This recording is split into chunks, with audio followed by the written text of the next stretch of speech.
So good morning students. आज अपन MOS के इस ई लेक्चर के सेशन में जो टॉपिक डिस्कस कर रहे हैं उसका नाम है सर्विस ब्लूप्रिंट। देखिए, सर्विस ब्लूप्रिंट क्या है? ये एक डायग्राम है जिसके अंदर हम रिलेशनशिप देखते हैं डिफरेंट डिफरेंट सर्विस के कंपोनेंट्स में, जैसे पीपल का ग्रुप के साथ या फिज़िकल प्रोसेस एविडेंस के साथ, प्रोसेस का कस्टमर्स की जर्नी के साथ।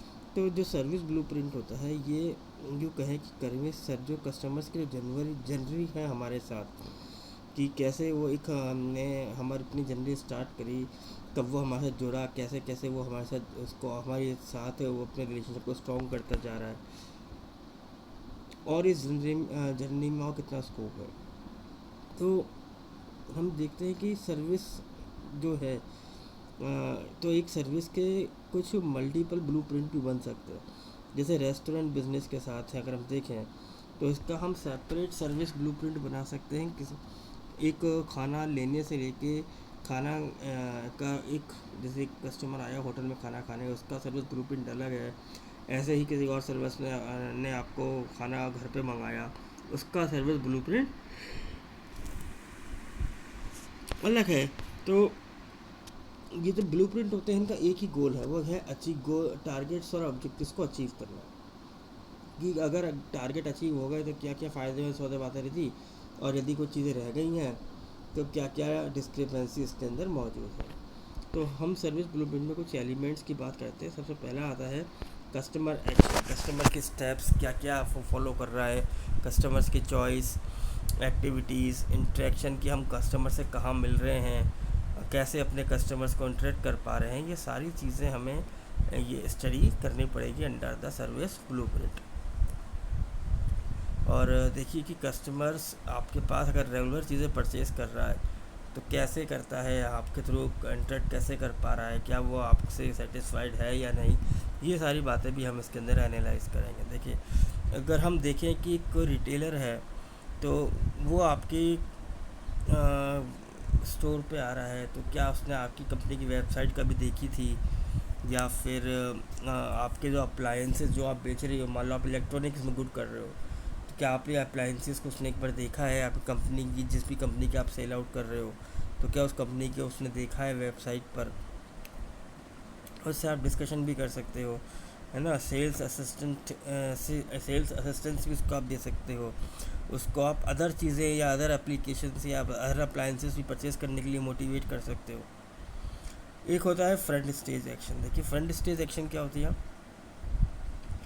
कि जब हम कस्टमर्स के पॉइंट ऑफ व्यू से सोच रहे हैं, ये जो एक्शंस हैं ये ह्यूमन टू ह्यूमन हो सकते हैं, ह्यूमन टू कंप्यूटर हो सकते हैं। तो यहाँ पे जो एक्टिविटीज़ हैं कि एक जो कस्टमर है जो आपके एम्प्लॉय के साथ कांटेक्ट में आ रहा है, तो वहाँ पे आपके एम्प्लॉय ने कैसे परफॉर्म किया। ह्यूमन टू ह्यूमन के अंदर हम क्या देख रहे हैं कि कस्टमर टेक्नोलॉजी के थ्रू जब सर्विस के अंदर आपसे इंटरेक्ट हो रहा है, जैसे मोबाइल ऐप के थ्रू वो आपके लिए सर्विस को लेना चाहता है, या कैसे कितना सारा एटीएम के थ्रू हम देखते हैं। अप्लाइंसेस के अंदर देखिए, जैसे मान लीजिए हम एग्जांपल की बात करें, जो फ्रंट स्टेज एक्शन होगा कैसे होगा कि कैसे आप कस्टमर से डायरेक्ट इंटरेक्ट कर रहे हैं। तो एक जो स्टोर वर्कर है, क्या वो अपने कस्टमर से मिलकर उसको ग्रीट करता है, और अगर उसने कभी कोई चैट किया हो, कोई आपके साथ कम्युनिकेट किया हो, तो क्या आपने उसको प्रॉपर जवाब दिया। तो ये देखने वाली बात होती है कि फ्रंट स्टेज एक्शन के अंदर हर कस्टमर के साथ हमें पैरेलल लिंक बनाने पड़ते हैं। तो कस्टमर तो है वो आपसे कैसे भी इंटरेक्ट कर सकता है, डायरेक्टली भी कर सकता है और वेबसाइट के थ्रू भी कर सकता है। पर मेन इस बात पर नज़र रखनी है कि जब भी कस्टमर हमसे इंटरेक्ट करे, तो वो हमारे लिए मोमेंट ऑफ ट्रूथ होना चाहिए। यानी जब भी हम उससे बात करें, जब भी हम उससे मिलें, तो उसको ट्रूथ का रियलाइजेशन होना चाहिए। फिर आता है बैक स्टेज।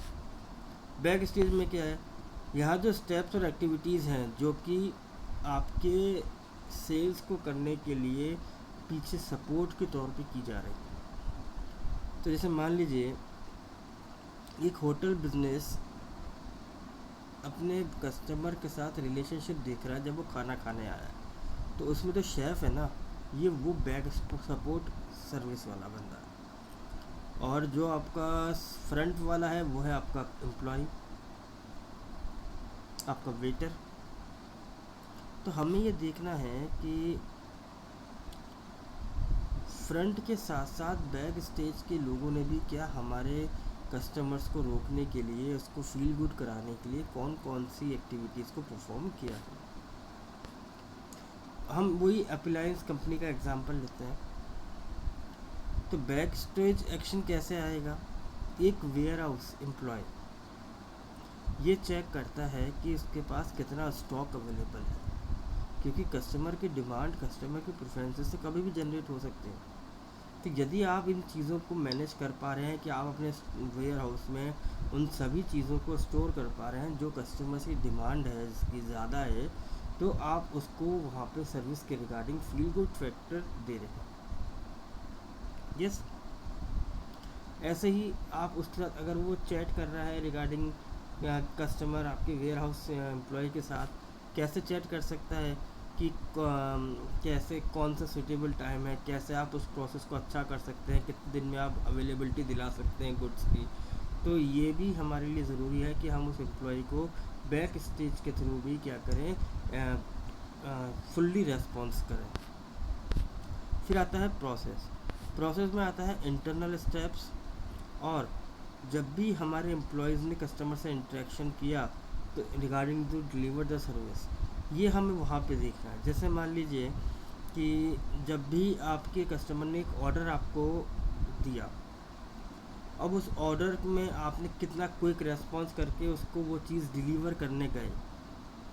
यस, ये सारा सारा प्रोसेस है।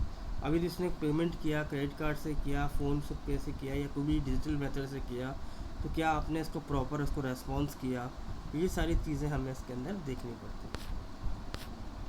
देखिए, सर्विस ब्लूप्रिंट में क्या है कि हम सभी फैक्टर्स को एक साथ स्टडी कर सकते हैं और इंडिविजुअल लेवल पे भी इनको स्टडी कर सकते हैं। तो हमें यहाँ पे प्राइमरी 3 लाइंस को देखना पड़ता है। पहली लाइन आती है इंटरेक्शन की, ये यहाँ पे जहाँ पे कस्टमर्स और ऑर्गेनाइजेशन आपस में मिल रहे हैं, फर्स्ट टाइम मिले। दूसरा, विजिबिलिटी, जैसे कि वो सभी चीज़ें जो कस्टमर देख पा रहा है, वो सभी एक्टिविटीज़।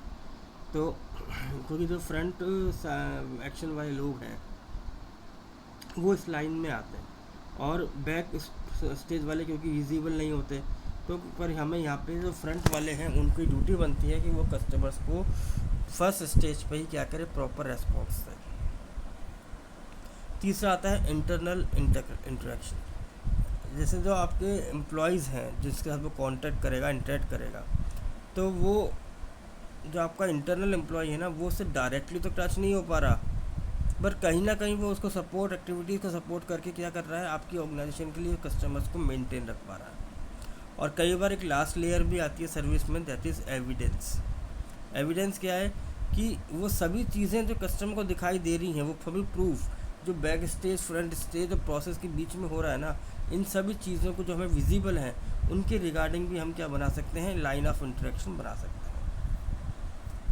सेकेंडरी एलिमेंट देखिए कौन कौन से हैं, जैसे एरो क्या है, ये रिलेशनशिप को दिखाता है कि आप कितने डिपेंडेंट हैं। सिंगल एरो सजेस्ट करता है लीनियर और वन वे, और डबल करता है बोथ आर इक्वलेंट, यानी डबल साइडेड रिक्वायरमेंट। फिर टाइम, देखिए सर्विस में टाइम बहुत ज़रूरी है।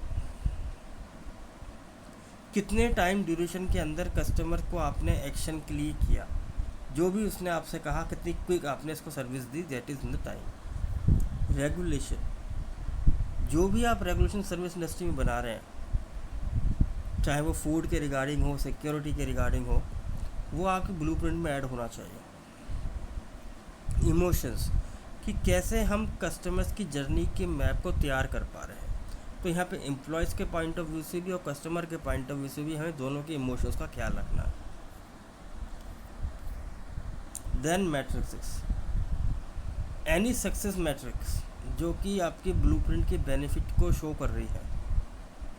जैसे आपने जो भी प्रोसेस किया उसमें आपने टाइम को बहुत इंपॉर्टेंट फैक्टर दिया, फाइनेंशियल कॉस्ट को आपने रिड्यूस कर लिया। तो हमें उन सभी चीज़ों को क्या करना है, मैट्रिक्स में शो करना है। तो यही बच्चों हमारा टॉपिक है सर्विस ब्लूप्रिंट। आई होप कि आपको समझ में आया होगा।